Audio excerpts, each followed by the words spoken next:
సాయంకాలం 7 గంటల వరకు రీటైన్ చేయగలిగితే వాళ్ళు పెట్టే ఖర్చులో 10%, ఈవెన్ 15% ఖర్చు పెట్టినా కార్పొరేట్ స్కూల్లో గురుకులాలు వచ్చే చదువు గ్రామాలనే రావడానికి అవకాశం ఉంది. ఇలా టెక్నాలజీ ఉంది.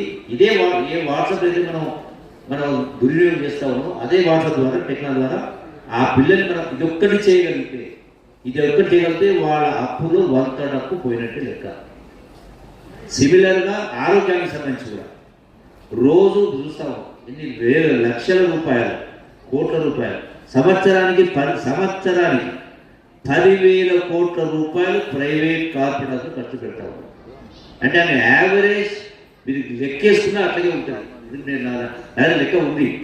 25 కోట్ల రూపాయలు నేను గడిచిన ఒక సంవత్సర కాలంలో సీఎంఆర్ఎఫ్ ఎల్ఓసి ఇచ్చిన. అదే ఆ సినిమాలు కూడా 20 కోట్లు ఇచ్చినామంటే ఎంత? వాళ్ళు 5 లక్షలు 10 లక్షలు ఖర్చు అయితే మేము ఇచ్చిన 60,000, మ్యాక్సిమం 60,000 ఎక్కడో ఎక్స్చేంజ్ కేసు తప్ప.